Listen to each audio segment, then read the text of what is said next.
37 and 38, April 25th and 26, 2019. The verse of the day for April 25th is, "For all have sinned and fall short of the glory of God," Romans 3:23. The verse of the day for April 26th is, "I am the good shepherd. The good shepherd lays down his life for the sheep," John 10:11. If you think it, then it will become. This is something that has been very apparent to me during my journey around the sun. I have been contacted by many spirits during my life, but I have never really been able to understand my purpose and why I have these visions. Maybe I'm crazy and lost my mind, but I'll bet I'm not the only one who has been contacted by loved ones that have passed away through the veil. My fortune today told me that I would be visited by a distant relative. It just so happens that April 25th was the 9th anniversary of my grandma's passing into the veil. We don't spend time talking about things that are of this world, but of what is to come from the world. He felt my energy moving towards shame and sin again. I've been having thoughts of sexual promiscuity. I caught myself looking up sex worker sites, and I had to get my head cleared from these thoughts. So she told me to go to the bar. It was another addiction that I had before, and trading one for another will help me see a lesson that she was supposed to show me. So I headed to the bar where I met Greg, who served 3 tours into golf and is now on 90% disability. Greg and I were having some decent conversation while drinking a beer.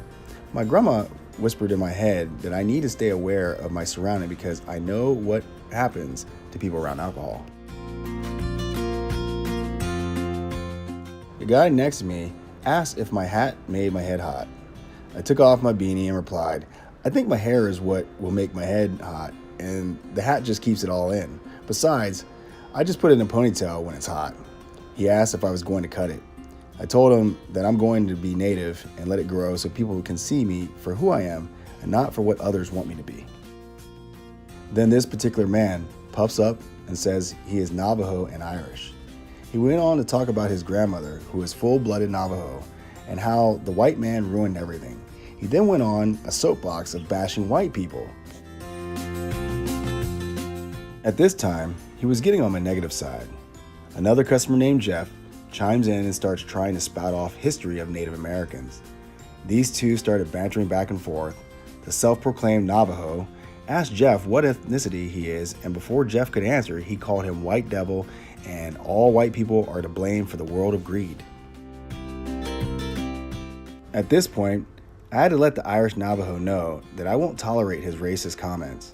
Then Jeff decided to come over and put his beer belly on me to put separation between the other guy and me. By this time, my anxiety and triggers are firing red.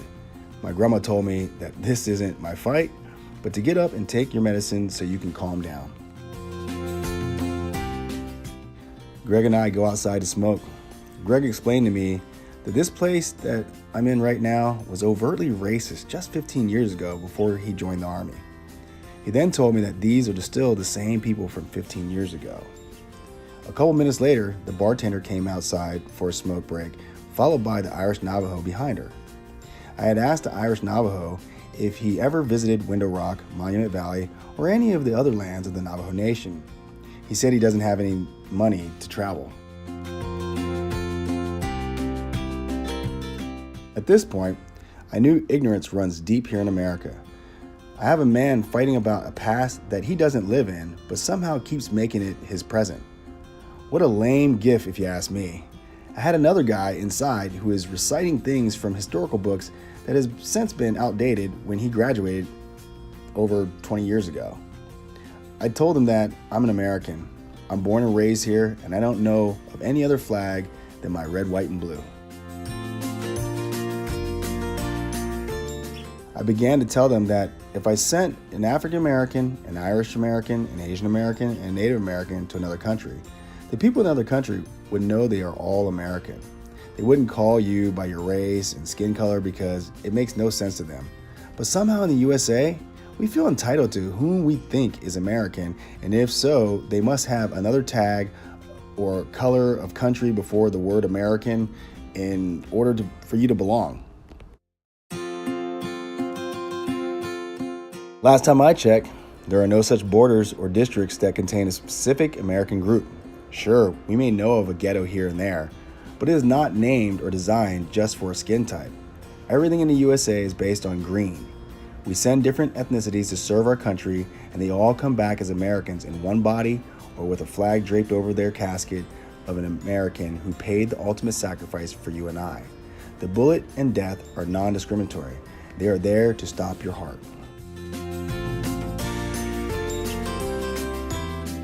My grandma told me I had enough after my third beer since I shouldn't be drinking and I'm walking the next day, so I'm going to feel those beers tomorrow.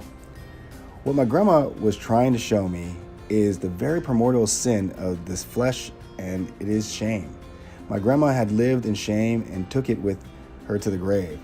She is a red bone and was born mulatto. Her father, my great-grandfather, was a little white man named Jude Law.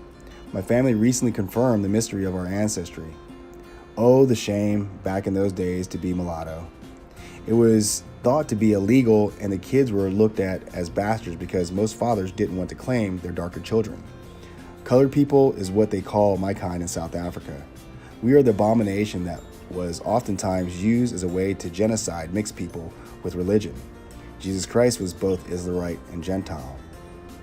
He atoned for the sins of all, meaning his blood and his body was a sacrifice to allow for the creation of the human race. Racism will always exist in you as long as you identify with race. To truly be blind is to see the rainbow for what it is and not just the color you prefer. Without the full spectrum, your color wouldn't exist. So look up at the rainbows in the sky and know that it is the covenant of the Almighty that puts it there to remind us that God will never again destroy man the way he did with the floods. All thanks be to the God the Almighty. It was nice having my grandma visit me. I missed her talks and pound cake. She told me to be sure to mess with her son about the times he would get mad at the white man because my father has more Caucasian blood than my mom or me and my siblings. The truth shall set you free. I'm glad she was able to allow us to find our heritage because she hid it almost 98 years. I cannot hate what I am.